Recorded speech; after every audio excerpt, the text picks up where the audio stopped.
Assalamualaikum warahmatullahi wabarakatuh. Kembali bertemu dengan konten edukatif Galeri Mandar Indonesia. Kali ini kita akan membahas tentang hikayat Porang di Galesong dan relasi Kerajaan Bone, Goa dan Mandar. Pada tahun 1666, kehadiran pasukan VOC Belanda bersekutu dengan Arung Palaka, yaitu Raja Bone, bersama beberapa kerajaan Bugis lainnya untuk memerangi kerajaan Goa yang saat itu dipimpin oleh Raja Goa ke-16, yaitu Imelombasi Daeng Metawang Karaeng Bonto Mangape Sultan Hasanuddin Tuminanga Ribala Pangkana. Dalam Lontarak Mandar Ledang pada halaman 50 dituliskan bahwa pada saat itu para anggota Pitu Babanabinanga sedang melakukan pertemuan di Balanipa untuk mengevaluasi kembali apa yang telah ditetapkan oleh para pendahulu. Seusai pertemuan tersebut, datanglah utusan Raja Goa membawa berita dan dimusyawarahkan bersama bahwa Arupalaka Malampe Egemena bersama Belanda di bawah pimpinan Jenderal Cornelis Jespelman sementara ini memerangi Goa. Sebagaimana perjanjian antara Mandar dan Goa pada era Imayambungi, yaitu Raja pertama Balanipa, yang intinya jika ayam jantan dari kerajaan Goa berkokok, Mandar harus menjenguknya, walau sampai di Makassar saja. Bila mana ada hendak menghancurkan tanah Mandar, maka segenap kekuatan tanah Goa akan membantu Mandar. Atas dasar komitmen dan hubungan persaudaraan antara Balanipa dan Goa, maka berangkatlah Idaeng Malari, yaitu Raja Balanipa ke-10 yang juga merupakan putra Todiboseang di Kaeli bersama pasukannya ke Galesong Takalar untuk membantu kerajaan Goa. Peristiwa tersebut diabadikan dalam catatan Belanda in 1667 at Regent de Imendarzin met Goa teken de Company e Arung Palaka, yang artinya dalam tahun 1667 terjadi pula pertempuran antara Mandar bersama Goa melawan Kompeni bersama Arung Palaka. Peperangan tersebut berlangsung lama, puncaknya pada tahun 1669. Sultan Hasanuddin harus takluk di hadapan pihak kerajaan Raja Bone bersama VOC, sedangkan Daeng Malari bersama seluruh pasukannya harus gugur melawan senjata modern.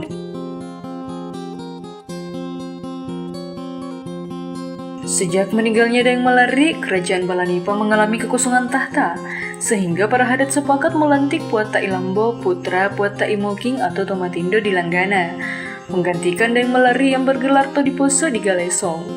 Sementara itu posisi Maradia Malolo atau panglima kerajaan dijabat oleh Imagga Daeng Rioso, putra Todigayang, di buku juga cucu dari Tandibela Kanna Ipatang. Pasca Perang Galesong menjadikan kerajaan Bone sebagai kerajaan terbesar di Slebes. Selain itu, Arung Palaka juga kerap membunuh bangsawan yang dianggap berpotensi menjadi ancaman bagi kerajaan Bone. Sehingga dengan hadirnya Daeng Rioso sebagai panglima kerajaan Balanipa, maka Arung Palaka sendiri yang memimpin pasukannya menyerang Balanipa.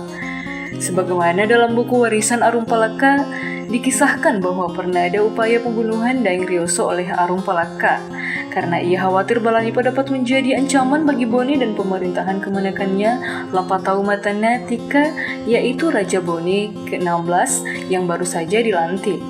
Dalam penyerangan tersebut, pihak kerajaan Bone mampu memukul mundur Balanipa sampai pada titik kritisnya ke wilayah pinggiran Napo. Melihat kondisi tersebut, Raja Balanipa Puata Ilambo segera memanggil para kaum hadat untuk berunding di Napo. Dalam pertemuan tersebut berkatalah Puata Ilambo, Innai mala mapake desirina Balanipa nama patumbale lita Mandar, ia tomo tiana disorondai di peuluang. Artinya, barang siapa yang dapat berjuang menyelamatkan harkat dan martabat negeri di Balanipa, dialah yang memimpin negeri dan saya turun tahta. Imagga Daeng Rioso dengan lantang menjawab dan berkata, Indi tia tomuane benang putih sarana, melo dicingga, melo di lango-lango. Yang artinya, inilah dia sang kesatria, laksana benang putih yang siap diwarnai serta siap dikesat kusut. Kemudian dilanjutkan, Innai monau sulangan tua mate, yang artinya, siapa yang siap menemani saya mati untuk tanah Mandar. Maradia Bangga yang bergelar anak Majoli-Jolina Balanipa menjawab dan berkata, Dotai malai bakke udai tamala tumbale sirikna lita Mandar, yang artinya lebih baik saya mati jika tidak dapat mempertahankan harkat dan martabat tanah Mandar.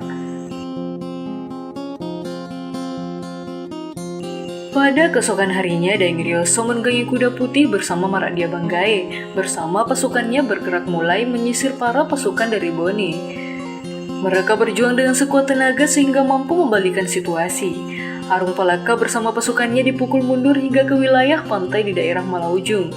Hingga pada akhirnya, Arung Palaka mundur menarik pasukannya. Namun dalam perlawanan yang sengit tersebut membuat Marakdia Banggai harus gugur dalam peperangan tersebut. Mayat Marakdia Banggai dimakamkan di Salombo. Bergelarlah ia Tomatindo di Salombo. Sesuai dengan janjinya, Putai Lambo mundur dari jabatannya dan digantikan oleh Imagga Daeng Ryoso yang bergelar Tuma Petumbale Lita Mandar menjadi Raja Balanipa ke-12 periode tahun 1669 sampai 1672. Tidak lama setelah itu, kerajaan Bone bersama Belanda kembali menyerang Goa, dan Goa berhasil dikuasai Bone dengan bantuan Belanda. Setelah itu Bone kembali menyerang Mandar dan kali ini bekerja sama dengan Goa.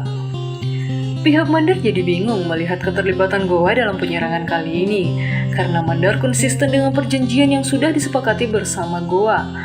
Seusai perang itulah, perjanjian Lanrisangi dilaksanakan antara Tori Sompai yaitu Raja Bone dengan Daeng Ryoso yaitu Raja Balanipa, bahwa Bone dan Mandar adalah tanah yang sama, yang masih memiliki ikatan keluarga, sama-sama tunduk kepada Nabi Muhammad SAW, sama-sama menggunakan aturannya masing-masing.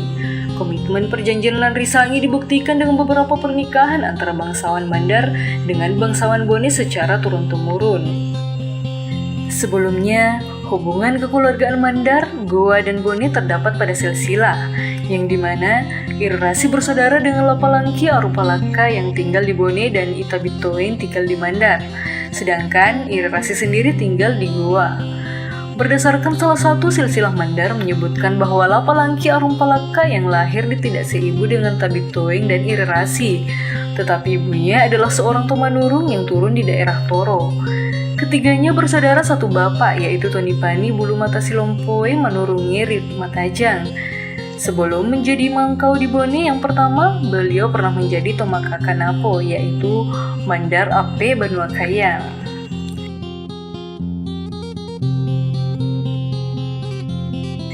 Sekian dari kami, terus ikuti informasi-informasi menarik dari Galeri Mandar Indonesia. Salam lestari dari Mandar untuk Indonesia.